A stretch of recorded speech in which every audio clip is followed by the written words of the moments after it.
Mikčiojimas tai toks truputį mitais apipintas kalbos sutrikimas ir jis tikrai yra pastebimas.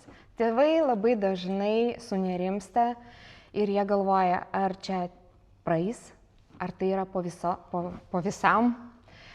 Ir šiandieną pas manęs yra viešnia antrame epizode laidoje O kas čia kalba. Ir šiandien su manim kalba Vilma Makauskienė, socialinių mokslų daktarė, docentė, praktikuojanti logopedė, psichologė ir iš Vytauto didžiojo universiteto švietimo akademijos. Tai aš rinkdama informacijos žiūrėjau ir pamačiau, kad jūsų darbo spektras yra be galo platus. Kartais net galvoju, netilpa, kaip gali vienas žmogus tiek daug padaryti. Aš mačiau, kad jūs vedate įvairiausius tiek Lietuvoje, tiek užsienyje projektus ir skaitote pranešimus įvairiuose konferencijose nuo Naujosios Zelandijos iki Europos, čia savaime suprantama, iki JAV, iki Kanados.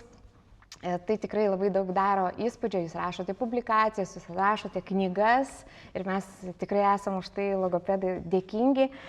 Ir man įdomu, kaip atvedė, koks jūsų kelias į tą mikčiojimą, ar tai buvo su jūsų asmeninė patirtim kažkaip tai susiję, ar tai visiškai atsitiktinumas? Na, pirmiausiai labai Jums ačiū už tokį gražų išsamų manęs pristatymą ir šį klausimą, kodėl mikčiojimas, aš tikrai gana dažnai girdžiu. Nėra mano šeimoje mikčiojančių žmonių ir galiu pasakyti, kad pasirinkau šią specializaciją būtent dėl tokios priežasties, kad apie mikčiojimą žinojau mažiausiai. Ir pradėjusi dirbti jaučiausi labai nesaugiai, galvodama, ką reikėtų daryti, kaip padėti šeimai, vaikui, kuris mikčioja. Tiesiog man labai trūko informacijos ir aš pradėjau jos ieškoti. Gerai, ir kaip aš suprantu, jūs jos ieškojate, praktiškai po visą pasaulį. Jūs, aš mačiau, ir daug kur stažavotės. Gal galit, gal kažkas eis jūsų pėdomis, nurodyti tą kelią, kur verta, kur neverta, į ką iš viso atkreipti dėmesį, jeigu nori gilintis ne į kažkokią temą, į mikčiojimą?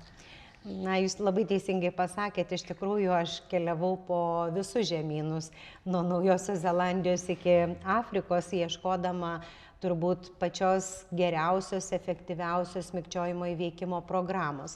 Su logopedais, kurie galbūt pasirinks šią sritį ir tikrai norės įgyti daugiau praktinių žinių, aš galėčiau rekomenduoti Europoje Maiklo Pelino centrą, kuris labai gerai žinomas kaip puikia programa iki mokyklinio amžiaus vaikams. Jeigu logopedai galvotų apie pagalbą mikčiojantiems moksleiviams, aš tikrai rekomenduočiau Albertos universitete esantį mikčiojimo terapijos ir tyrimų centrą iStar. Kanadoje puikia programa, įrodyta moksliniais tyrimais jos veiksmingumas. Kalbant apie suaugusius, turbūt galėčiau paminėti dvi praktinės stažuotės, kurios man asmeniškai labai daug padėjo.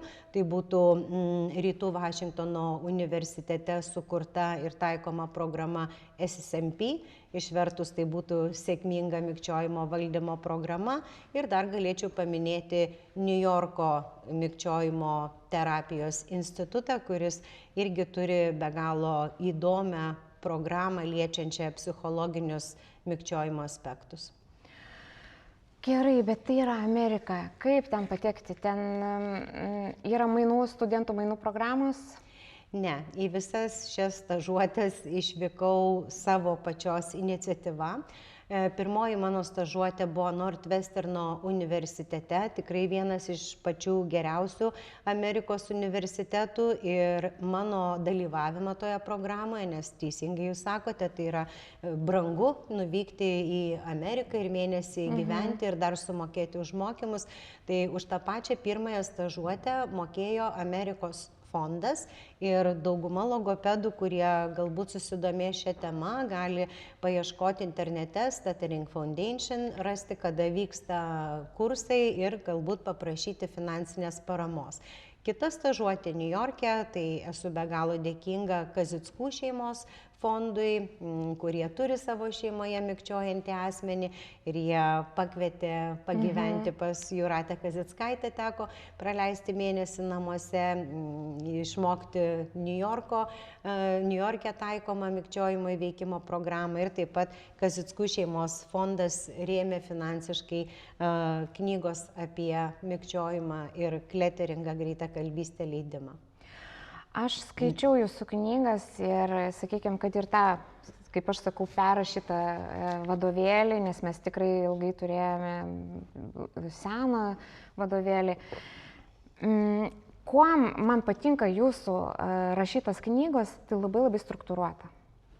Yra papunkčių, nereikia plaukioti, ieškoti ir kuom skiriasi, pavyzdžiui, kai aš skaitau verstas arba anglų kalba knygas, tai aš, pavyzdžiui, nuo amerikiečių, tai ten praktiškai pabaigą gali, skyriaus pabaigą paskaityti ir jau supranti apie ką, nes ten pilsto.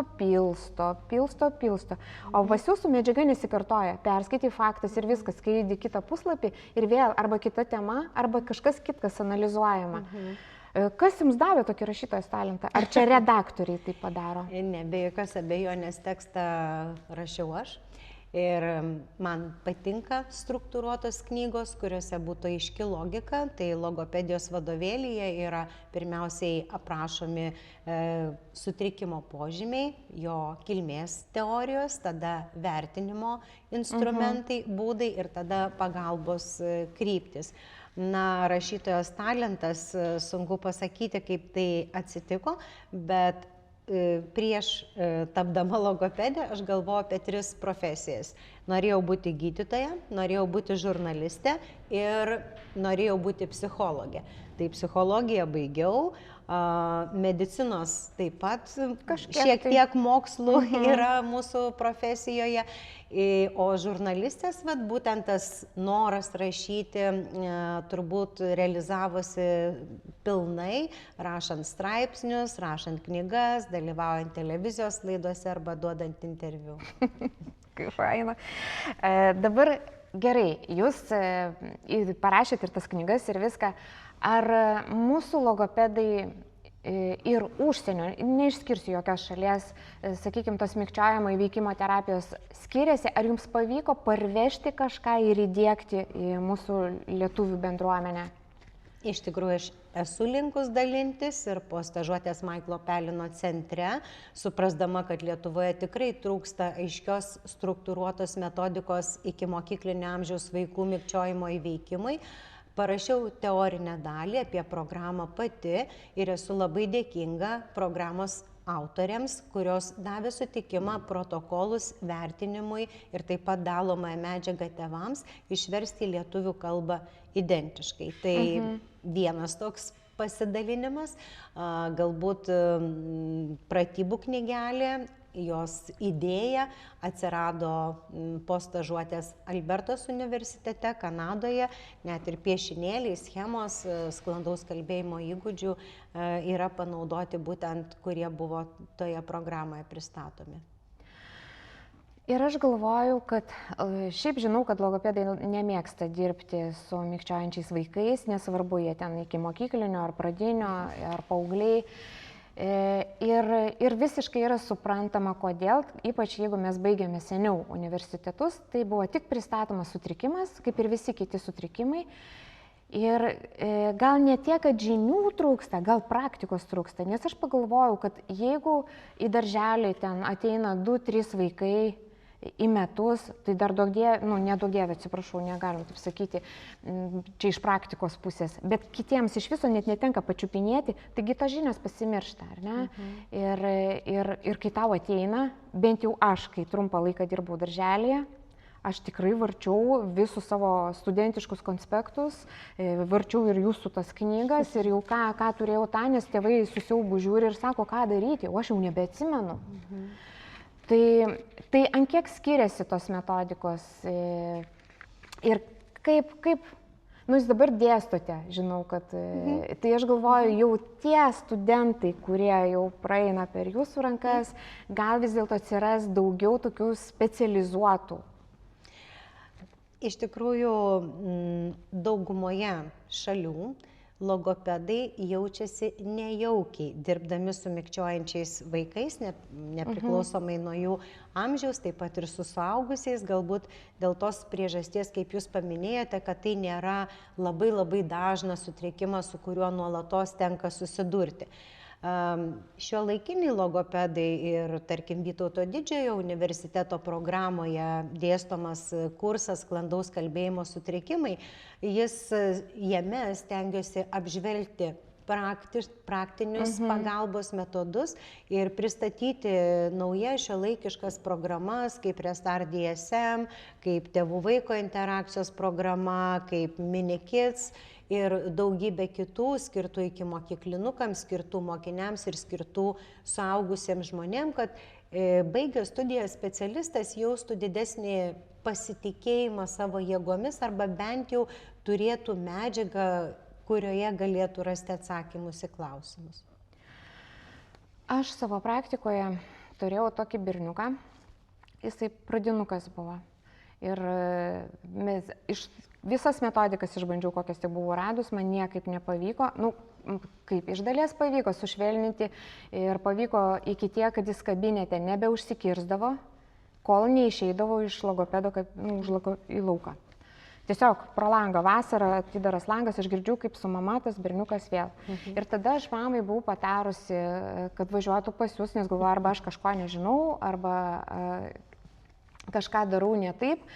Jūs patvirtinote, kad viskas gerai, kad gerose rankose, jie vėl grįžo pas manęs, vienu žodžiu. Bet aš vis, kaip ir jūs sakot, aš jaučiausi nejaukiai. Aš jaučiuosi, kad aš dirbau, gaišinu laiką žmonių ir nelabai matau rezultatą. Ir ką noriu pasakyti, toj pasuksiu klausimą kitaip. Tada aš pradėjau ieškoti medžiagos, bet čia buvo jau kokie gal 10-15 metų atgal. Ir aš nusipirkau kursus Maskvoje pas tokią Svetlaną Tomiliną, nežinau, gal nieko nesako, tai yra senosios kartos, jau tikrai, nežinau net kiek metų. Ir jinai rodė savo centrą, jisai yra centras, mikčiojimo centras. Tai man pavydas ėmė, kaip ten dirbama. Greičiausiai gal taip dirbama ir New York'e kitur. Ten buvo, reiškia, jie daro tokius intensyvus, staigiai, vaikas pradeda užsikirtinėti, važiuoja ir 2 savaičių, ten ar 3, neatsimenu, non-stop ir šeštadienį ir sekmadienį ir dirba. Logopedas, specialusis pedagogas, kineziterapeutas, šokio terapeutas, teatro, piešimas, man atrodo, ir kažką dar nepaminėjau. Ir psichologas, aišku.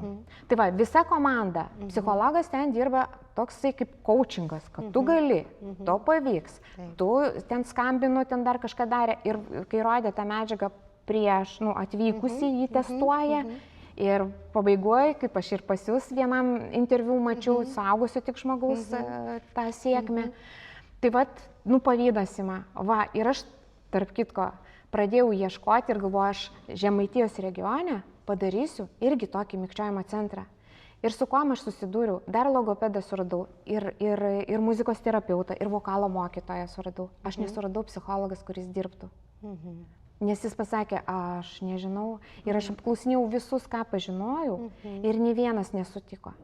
Tada, o aš supratau, arba aš turiu tada studijuoti pati psichologiją, arba vienu žodžiu, ir nuvėso man tą svajonę. Tai dabar galvoju, kaip jums iš dalies dėkingai, arba jūs gal taip ir nusukote iš psichologijos į logopediją? Aš baigiau psichologiją tikriausiai todėl, kad būčiau geresnė logopedė.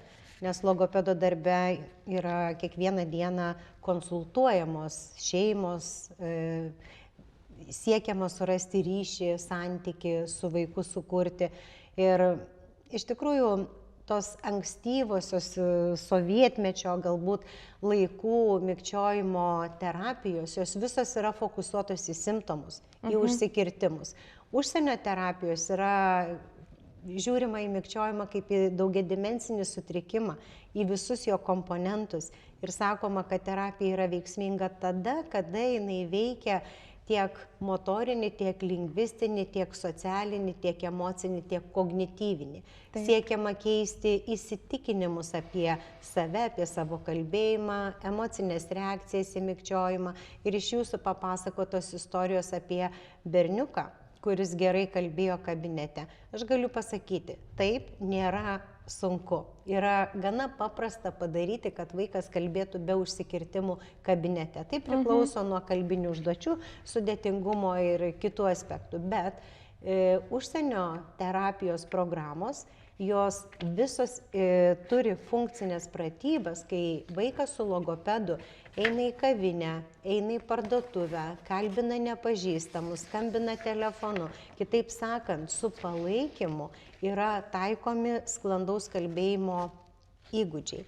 Ir ko gero labai gera pačiam logopedui, naudinga logopedui dalyvauti tose intensyviose terapijos programuose, kaip minėjau, tose pasaulinio lygio centruose, kur dirbama kartu su ekspertais, su klientais po 5-6 valandas per dieną ir galima pamatyti, koks progresas yra po 3 arba 4 savaičių baigus intensyvę terapiją. Taip, aš visiškai įsivaizduoju, aš kartais bandau pamoduliuoti, kaip būtų, jeigu man būtų, net jeigu ir žinių turiu, tai greičiausiai vis dėlto trukdytų sklandžiai kalbėti vidinės nuostatos. Tiesiog, nes aš einu, susijaudini ir viskas. Dabar aš irgi konsultuoju, nors kiek galiu, tiek konsultuoju tėvus, kiek moku. Ir vienas iš tokių, sakyčiau, aš laikau tai mitu, bet beveik visi tėvai klausia, mes nežinom, kas vaiką išgąsdina. Ir jie jaučia tą tokią baimę ir kaltinimą savo, kad mes kažko neapsaugojom, mes kažkur nesužiūrėjom, gal ten būkas nors pasakė, ar ten koks šuo vau, bet mes to nežinom, nes to nematėm. Ir visą laiką, kai jau skambina ir sako, va, vaikas užsikirtinėja, jisai mykčioja, jaučia labai didelę kaltę. Tai aš norėčiau, kad šį tokį komentarą pakomentuotumėt. Iš tikrųjų, tėvų konsultavimas tai nėra rekomendacijų davimas, kaip išvardinimas, gyvenkit ramiai, neskubėkit, nepertraukit vaiko ir panašių dalykų, ką mes galim tikrai ilgą sąrašą pasakyti. Veiksmingas konsultavimas yra klausimas ir girdėjimas, ką ta šeima jaučia, nes kiekviena šeima yra unikali ir turi skirtingą požiūrį į mykčiojimą, skirtingas emocinės reakcijas į mykčiojimą. Iš tikrųjų, daug žmonių galvoja, kad atsiranda mykčiojimas dėl išgąsčio, dėl neigiamų emocijų. Anksčiau buvo tokios vienadimensinės vadinamos teorijos, kurios ieškojo vienos priežasties, bet mokslas daro didžiulę pažangą, atlikta begalė tyrimų, kurie visi vieningai sako, kad tai yra daugiadimensinis sutrikimas, kuris atsiranda dėl predispozicijos, įgimto polinkio į kalbėjimo nesklandumus ir įvairių aplinkos veiksnių sąveikos. Tai jeigu kartais sako, tėtis mykčioja ir čia jau paveldėjo, ar galima taip teikti, ar vaikai paveldėjo mykčiojimą? Vieno geno nešėjo, kuris perduotų mykčiojimą iš kartos į kartą, tikrai nėra.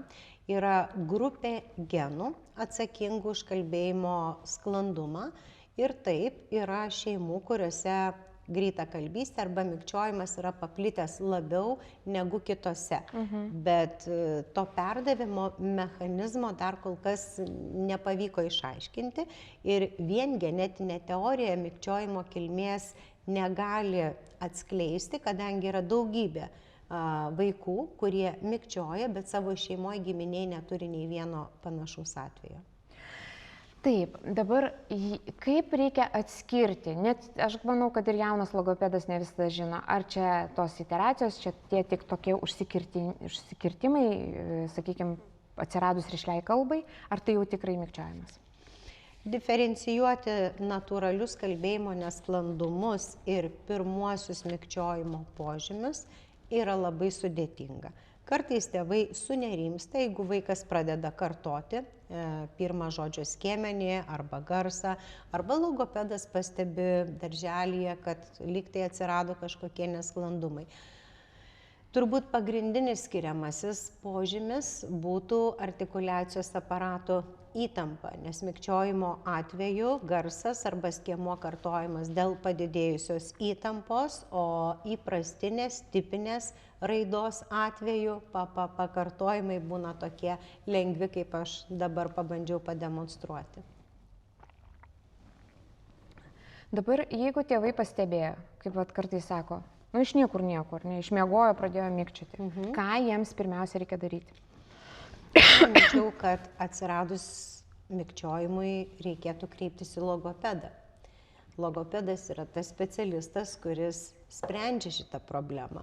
Na, kartais tėvai kreipiasi ir į neurologą, galbūt ta konsultacija naudinga, siekiant atmesti kitus sutrikimus, bet mikčiojimas kaip sutrikimas neurologinės simptomatikos neturi. Neurologas gali duoti gerų rekomendacijų, kaip stiprinti centrinę nervų sistemą, padėti ją nuraminti, skirti kažkokius homeopatinius preparatus. Vaisto nuo mikčiojimo iki šiol tikrai nėra. Yra manoma, kad galbūt, kadangi mikčioja, tai vis tiek tai ir kvėpavimas, tai raumenys, ir kaklas, ir lūpos, smakras, kad jeigu pavartoti ten B grupės vitaminų arba magnio, kaip ir sušvelninti simptomus. Ką Jūs apie tai manote? Aš esu daktarė, bet ne medikė. Dėl to į šitą klausimą aš tikrai nieko negaliu pasakyti, tai nėra mano kompetencijų sritis. Supratau. Gerai. Dabar, jeigu vaikas pradeda, užstringa, ar galima padėti vaikui pabaigti sakinį? Manau, kad geriau nepabaigti, geriau leist pasakyti pačiam, net ir su užsikirtimais. Bet po su užsikirtimais pasakytų žodžių arba sakinių reikėtų atkartoti tą patį sklandžiai. Pavyzdžiui, vaikas sako, mama, aš noriu šitos dėžutės. Mama turėtų sakyti, nori šitos dėžutės, prašau imk. Na, lyg pademonstruodama, modeliuodama sklandaus kalbėjimo pavyzdį. Aš esu girdėjus irgi iš tos pačios, kai mokiausi pas Tomiliną, kad, čia jau aišku, paaugliams, kas jau kontroliuoja savo kūną ir suaugusiems, nes juk nepaslaptis nėra, kad ištisai mikčioja. Būna stresinės situacijos, paūmėja, būna tas štilis ir viskas yra gerai. Ir sakykime, o vis tiek tenka, kad ir giminės baliui tostą sakyti, kaip sakant, nebūtinai į sceną eiti. Ir tu jauti, kad tau jau, nes jiegi jaučia, kad tuoj užsikirsiu. Tai sako daryti šalutinį judesį, sakykime, rankos už nugaros, pakrapštyti, kojų pirštus palankstyti, kad nukreipti smegenis į kažkokį kitą dirgiklį ir tai padeda. Tai amerikiečių ir Europos mikčiojimo specialistų nuomonė, tai būtų antrinis judesys, kuris ilgainiui pradės nebepadėti. Yra trepsėjimų, yra pliaukšėjimų, yra rankų judinimų, bet realiai nei kojos, nei rankos nedalyvauja kalbant. Ir aš manau, kad labiau galbūt padėtų požiūrio į mikčiojimą keitimas, emocinių reakcijų į mikčiojimą keitimas arba praktika įvairiose baimę keliančiose situacijose. Paaugliams, mokiniams yra labai baisu atsakinėti klasėje. Tada yra sustiprėjęs nerimas ir įtampa dėl savo kalbos. Tai galbūt pasipraktikuoti pristatymą ar projektą su 2 mokiniais. Tada pakviesti 4 arba 5, vieną nepažįstamą iš kitos klasės, kad vaikas turėtų tam tikros sėkmingo kalbėjimo patirties. Apie judesius aš esu priešininkė, čia sena mokykla. Čia sena mokykla. Dabar, o iš naujų tada yra sakoma, kad vaikams, ypač vaikams, nes kadangi su tais tokiais mažiukais, o dažniausiai kada užsikerta, nuo 3 iki 5, kada vystosi aktyviai kalba, ir padeda vaikų joga. Ką nors galit tuo klausimu pakomentuoti? Atleiskit, niekada nebuvau susidūrusi su vaikų jogos ir mikčiojimo įveikimo programomis.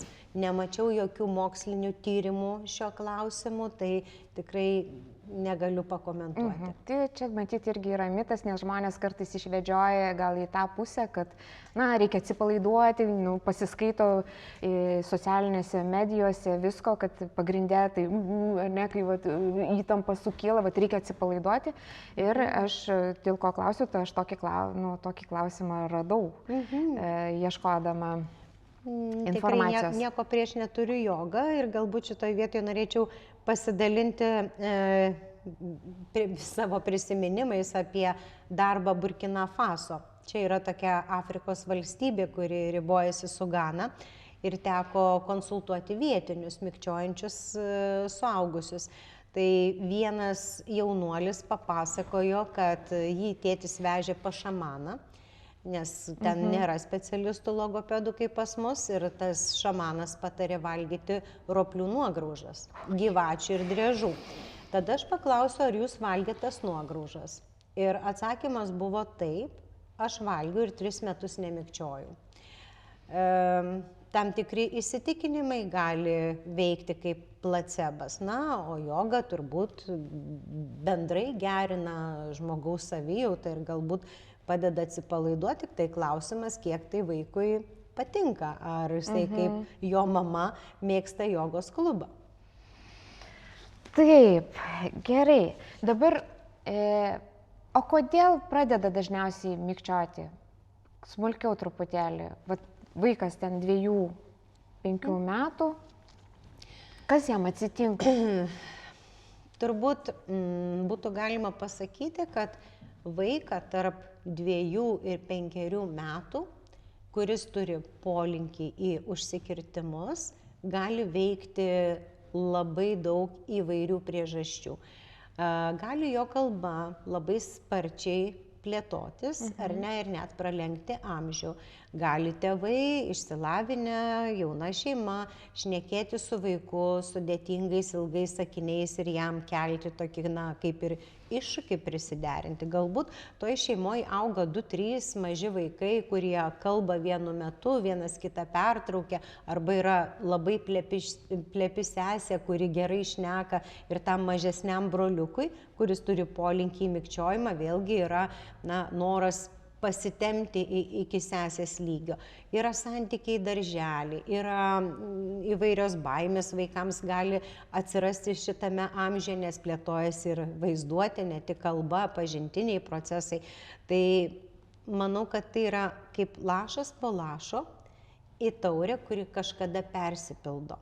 Ir jau vaikas tada nebegali sugeneruoti sklandžiai ir išreikšti savo minčių. Mes dar pamiršom paminėti, kad mikčiojama, kai daug kas galvoja, kad skatina tik baimę, kad bet kuri stipri emocija. Nes aš esu pastebėjus, pavyzdžiui, kai kreipiasi konsultacijai, tai dažniausiai būna prieš kalėdinis laikotarpis. Atrodo, džiaugis, atostogos, dovanas. Ir rugpjūtis. Ir aš kažkaip galvojau, prie ko čia rugpjūtis, vaikai bijo grįžti, bet jie lanko darželį, tarkim. O paskui supratau, kadangi vasaroja kai kurie darželiai ir būna jungtinės grupės, vaikui sukelia stresą, dažniausiai pasikeitę draugai ir auklėtojos. Dar kita priežastis. Atostogos tikrai yra labai smagus laikas ir mes prie jas mėgstam atsipalaiduoti, bet tėvai mėgsta susitikti su draugais, kažkur keliauti, išvykti į kitą šalį, keičiasi vaiko dienos režimas, kartais jis nuo gerų įspūdžių gali pavargti ir jam būti tiesiog visko per daug. Tai rutinos pasikeitimas, aplinkos pasikeitimas, tai nėra blogai. Jauni žmonės keliauja, jie vežasi kartu vaikus. Tai yra didžiulė dovana vaikui pažinti kitas šalis, bet jeigu vaikas turi polinkį į mikčiojimą, gali prasidėti ir per atostogas arba po jų. Aš dabar turiu savo praktikoje berniuką, jis pradėjo eiti 1 klasę ir yra 7, ką tik suėjo. Kadangi nuo mažumės ten lydėjo į tam tikri kalbos sutrikimai, mes iš jų jau išeidinėjom ir pradėjęs lankyti 1 klasę, jis pradėjo užsikirtinėti. Ir tėvai irgi klausia, ką daryti. Ir tokia padėtis be išeities, nes jam sunku skaityti, jam sunku, jis toksai truputėlį nedabrendęs, jeigu taip galima išsireikšti, iki mokyklos, jam reikėtų gal kitą metą eiti ir jau būtų stabilesnė nervų sistema. Ir vat... Kai kurių vaikų mikčiojimas tikrai gali prasidėti pradėjus lankyti mokyklą, nes pradėjus mokyklą keičiasi labai daug reikalavimų. Vaikas turi mokyti skaityti, rašyti, spėti su visa klase ir jeigu, sakykime, yra kažkokių kalbinių sunkumų arba sunkumų mokantis skaityti, vaikas gali jausti diskomfortą, kritiškai vertinti save, kilti vidinę įtampą, kuri išprovokuoja užsikirtimus. Kiek daugmaž procentų mikčioja vaikų? Yra kokia nors statistika? Taip, yra pasaulinė statistika, kuri mažai kinta, bent jau per pastaruosius metus, tai iki mokyklinėme amžiuje yra apie 5 procentai mikčiojančių vaikų, iš jų didelė dalis, apie 70, net 75 procentai mikčiojimą įveikia su pagalba arba savaiminiais mechanizmais. Ir suaugusių populiacijoje yra 1 procentas mikčiojančių žmonių. Dar norėjau paklausti, dabar truputėlį pabėgo mintis. O jeigu, na sakykime, aš žinau iš praktikos, kad kol vaikas pats nefiksuoja į savo kalbą jokio dėmesio, tas lengviau praeina. Kai tik vaikas pradeda suprasti, kad jam kažkas yra negerai, jisai labai išsigąsta ir tai netgi terapijai labai sunkina. Kaip tėvai ar netgi logopedai turėtų pasakyti, nes kai vaikas klausia, mama, kas man yra, aš negaliu pasakyti nieko. Iš tikrųjų, egzistuoja toks tabu, kad apie mikčiojimą nieko pasakyti negalima, nes tai atkreips vaiko dėmesį į užsikirtimus ir užsikirtimai sustiprės. Jeigu vaikas emociškai reaguoja, tikra tiesa, kad atsiranda uždaras ratas, užsikirtimas, neigiamos emocijos, įtampa stiprėja, užsikirtimai stiprėja, tada emocinės reakcijos, kaip jūs sakėt, apsunkina pačią pagalbą. Bet padėti vaikui suprasti, kas vyksta, yra labai svarbu, nes maži vaikai, jie mato suaugusiųjų kūno kalbą, mato mamos susirūpinasi žvilgsnį ir patys jaučia, kad kažkas jiems trukdo pasakyti žodžius. Tai tokia situacija tikrai gąsdina ir dauguma mažų vaikų jaučia diskomfortą, tą rodo moksliniai tyrimai. Ir ko gero tėvai galėtų pasakyti taip, aš matau, šitą žodį buvo tikrai sunku ištarti, bet žinok, vaikams taip būna ir mes tau padėsim. Ta patį santykį, aš manau, turėtų išlaikyti ir logopedai. Tai nėra, kad nuolat kalbėkim apie mikčiojimą arba užsikirtimus, bet pasakyti, kad mes matom, jog tau sudėtinga ir kad mes pasiruošę padėti, kad tu ne vienas, daug vaikų patiria panašių dalykų, yra labai svarbu. Aš ilgai ieškojau, ką vaikams pasakyti ir ką tikrai atradau ir labai padeda, kada vaikas klausia, kas man čia yra, ar ten ar būna visaip, tai aš sakau, kad vaikams labai dažnai būna toks laikas, kada yra tiek daug žodžių ir jie stumdosi burnoje. Ir sakau, o mes tiesiog įkvėpkim ir išleiskim juos po vieną. Aš taip pasakau, kad sulėtinkim tempą. Ir kažkodėl labai tas suveikia. Vaikams toj vaizduoti, kad žodžiai burnoje stumdosi ir dabar mes jo po vieną ten išleisim. Tai kažkoks toksai, gal kažkas... Labai vaizdingas, geras toks įdomus pasakymas ir aš tikrai galvoju, kad turbūt nėra šablono, kuris tiktų visiems vaikams ir visiems logopedams. Kiekvienas logopedas su kiekvienu mikčiojančiu vaiku sukuria savo santykį ir galbūt savo kalbą. Nes kai kurie vaikai sako, man stringa žodžiai, kiti sako, manęs burna neklauso, kiti sako, aš jau visai nebemoku kalbėti. Jų požiūris į tai, kas vyksta, yra gana skirtingas ir dėl to jūsų pateiktas pavyzdys tikrai labai gražus ir manau, kad vaikui jūs padėjot. Pas mus Kretingoje buvo tokia Nijolė Žūtautienė. Gal Taip, teko pažinoti be jokios jos tą abejonės. knygutę apie mikčiojimą. Tai aš dar, kai buvau jauna specialistė, aš ten eidavau pas ją patarimų visokių. Ir jinai tikrai labai nuoširdį ir į namus yra buvus pasikvietusi pasišnekėti. Tai ir jinai man rodė, kad jinai iš mikčiojančių vaikų prašydavo, tos vaikų piešinius rodė, nupiešti, nes daug vaikų kartais nedrįsta, nemoka, neranda tų epitetų pasakyti.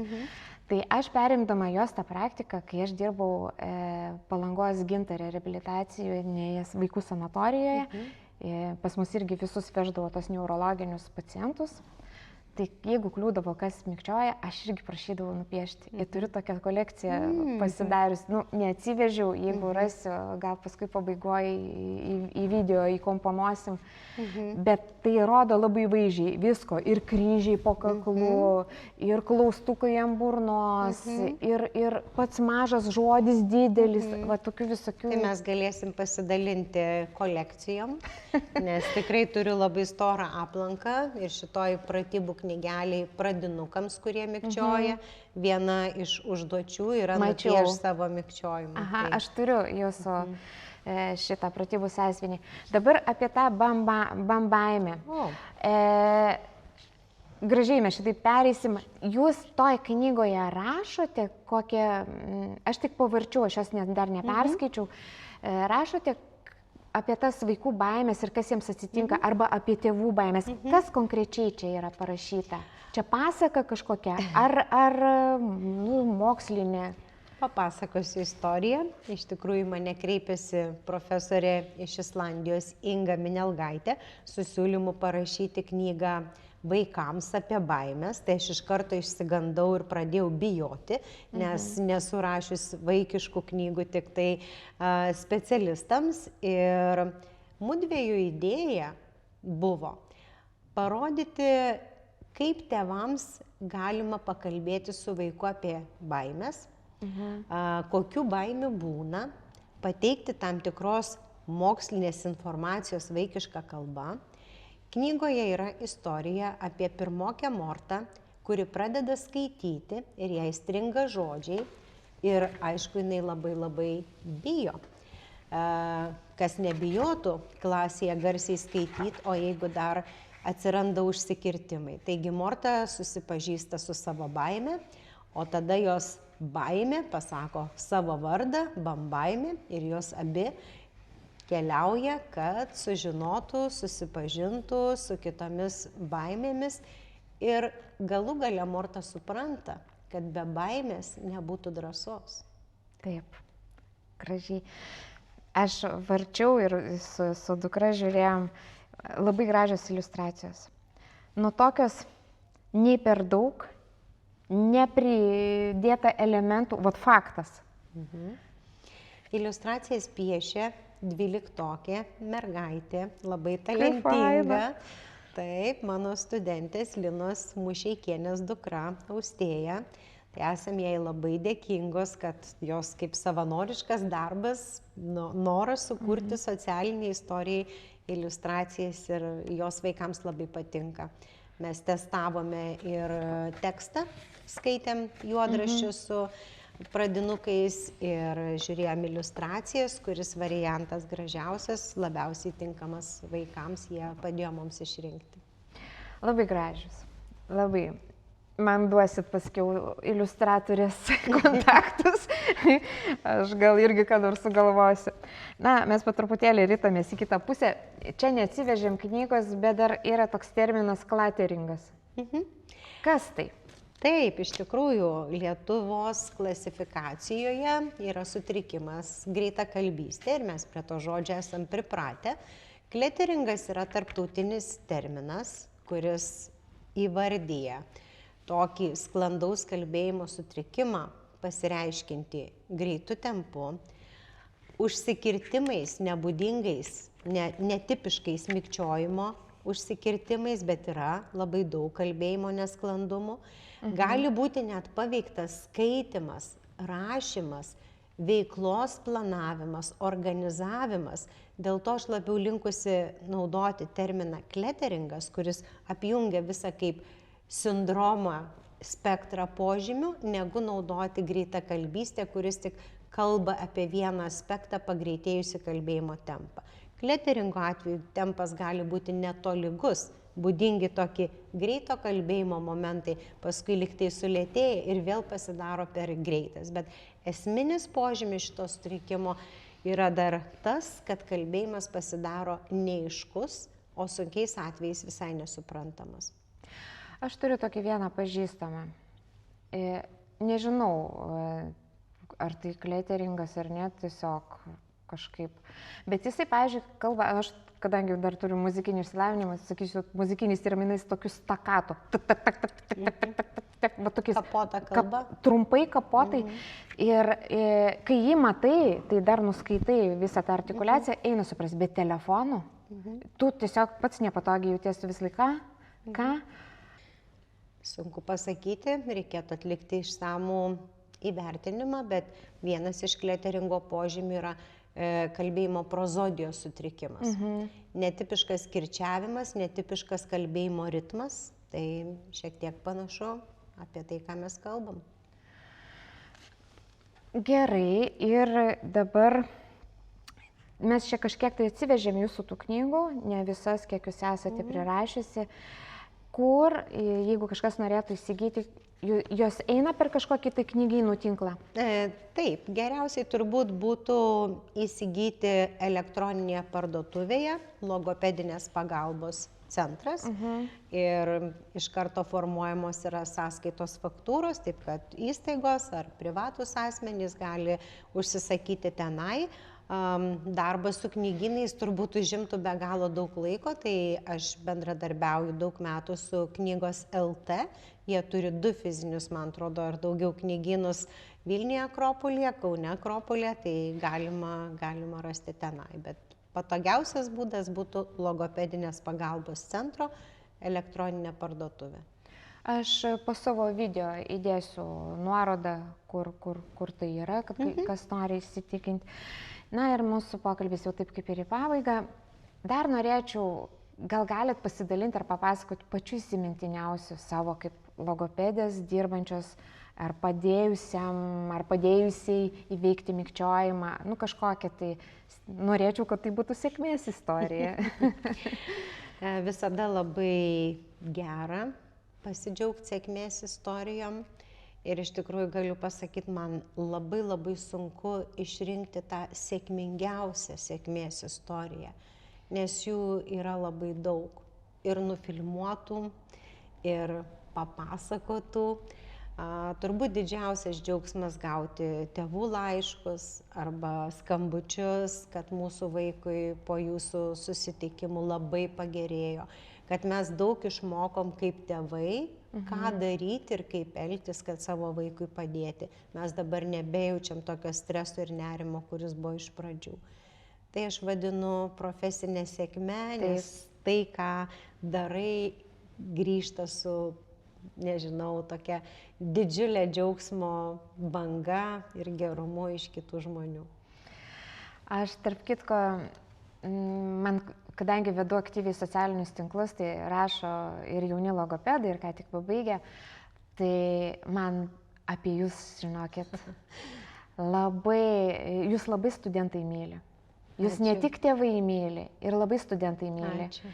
Nes, visi, kas baigiam kažkokius tai ar kolegiją, ar universitetus, žinom, kad yra dėstytojai kirviai ir yra dėstytojai, kuriuos labai mėgstam. Tai aš jums linkiu neprarasti šitą dvasią ir eiti toliau su ta tokia meilė savo profesijais, tais gerais darbais, to šiltų žodžių, šiltų žvilgsnių, jūs žiūrint man net šilta darosi. Ir iš tikrųjų, labai ačiū Vilma, kad jūs sutikote sudalyvauti mano tokiam pradedančiam podcast'e. Bet aš tikiuosi, kad tikrai tėvai ras labai daug atsakymų į kažkokius tos jau, kad ir tos pirminius klausimus, o jeigu jau kažkas norės gilintis, ar jūs priimat? Aš dirbu universitete, kaip jūs pasakėt, ir tikrai mano praktika šiek tiek pasikeitė, sumažėjo. Daugiausiai aš konsultuoju nuotoliniu būdu, bet ekstra atvejais mes kartais susitinkam, nes, kaip ir sakiau, yra reikalingos ir funkcinės pratybos, kad pritaikyti įgūdžius realiose situacijose. Dėl studentų labai buvo malonu žodžiai, tikrai taip gera klausyti gerų atsiliepimų. Esu gavusi universiteto apdovanojimą už išskirtinę dėstymo kokybę, tai man buvo taip pat labai didelis įvertinimas. Taip, tai va. Na ką, tada šią natą gražiai ir baigiame, o mes susitiksime už 2 savaičių. Sekite, žiūrėkite, klauskite, rašykite komentarus, rašykite laikus ir jeigu kažką norite konkrečiai paklausti, aš manau, kad galėčiau Vilmai ir perduoti klausimą, jeigu kažkas jums labai rūpėtų. Tai likite sveiki, iki greito.